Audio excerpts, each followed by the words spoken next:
رسول اللہ صلی اللہ علیہ وسلم نے فرمایا، جو اسلام کے سوا کسی اور مذہب پر قسم کھائے بس وہ ایسا ہی ہے جیسی کہ اس نے قسم کھائی ہے، اور جو شخص اپنے نفس کو کسی چیز سے ہلاک کرے وہ دوزخ میں اسی چیز سے عذاب دیا جاتا رہے گا، اور مومن پر لعنت بھیجنا اس کو قتل کرنے کے برابر ہے، اور جس نے کسی مومن پر کفر کا الزام لگایا بس وہ بھی اس کے قتل کرنے کے برابر ہے۔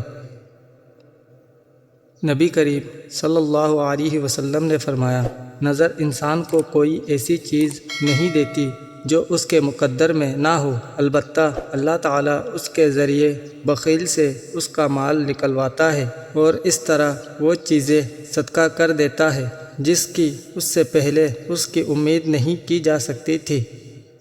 عمر رضی اللہ عنہ نے عرض کیا، یا رسول اللہ، میں نے جہالت میں نظر مانی تھی کہ مسجد الحرام میں ایک رات کا اعتکاف کروں گا۔ نبی کریم صلی اللہ علیہ وسلم نے فرمایا کہ اپنی نظر پوری کر۔